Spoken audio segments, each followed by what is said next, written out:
በኢንዱስትሪዎች መካከል ያለው ርቀት ዋናው መስፈርት መልስ ሳይጻፍ ምንም በቃ ተጫወቱ። አቶ ተሰማ ዲማ ከዚህ መሬት ጋር ያላችሁ የተለየ ቁርኝት ምንድነው? አልጠየቁም። ይሄንን እኮ በመድረክ እሳቸውን ባሉበት እኔ ያረጋገጥኩት ነገር ነው። ልዩ አማካሪ ተሰማ ዲማ ተብሎ ግን እንደሱ አይነት ነገር በአምቻ ጋብቻ የሚሆን በመሳሰሉት ንክኪ ያለው አካል ከአቶ ታፈሰ ቡኖ አጠገብ መሬት አልወሰዱም? ጥያቄ ሊያቀርብ ይችላል። የአቶ ተሰማ ዘመድ የሆነ ሰው በሲዳማ ውስጥ የኢንቨስትመንት ፍቃድ ማግኘት የለበትም የሚል እንትን የለም። አሁን ከዞን አለፈ፣ አቤቱታም አቀረብን፣ የሚሰማን የለም። ትስስሩ ከባድ ነው። አንደኛ እኔ ከእንባ ጠባቂ የተጻፈውን ደብዳቤ ከአንተ ነው ያገኘሁት። እንባ ጠባቂ ደግሞ መልስ ሲጽፉ ምንም ለጊዜው የሰጠነው ነገር የለም አሉ። አለታው እንደው 3 ሳይት ሰጡ። ለእንባ ጠባቂ ተቋም መልስ አለመስጠታችሁን በራሱ እንደ አንድ ብልሹ አሰራርና ሰንሰለት አለው በሚል ስሜት ውስጥ ሰውየውን ከቷቸው በዚህ ልክም ሲያነሱ ስለነበረ ይታደስልኝ እና ይታይልኝ እንደገና ካሉም እኮ የማየት መብት አለ። እየበደለን ያለው ሁለቱም ክፍል ነው። አስተዳደሩም ነው እየበደለን፣ ግብርናውም። እኚህ ሰውዬ ያን የአሰራር ስርዓት ተከትለው ላያቀርቡ ይችላሉ።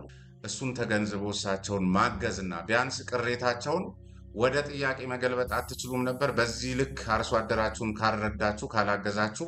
ምናልባት ማን ጋር ደርሶ እንደሆነ አላወቅኩም። ምናልባት እንዴት ምላሽ እንዳልተሰጠኝና አንተ የሰጠኝን የላክልኝ ሲመለከት እሱም ያው ተመሳሳይ ነው። አሁን ያልኩትን ነው የሚለው፣ ምክንያቱም እውነታውም እሱ ስለሆነ የቀረበ።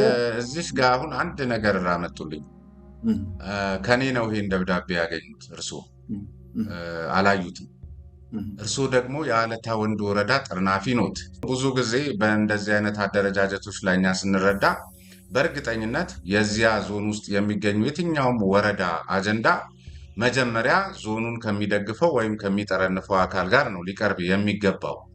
ስለዚህ አሁን በነገሩኝ መሰረት ቢያንስ ይሄ የእንባ ጠባቂ ተቋም ደብዳቤ ፎርጂድ እንዳልሆነ መቼም ግልጽ ነው፣ ማጣራትም ስለሚቻል።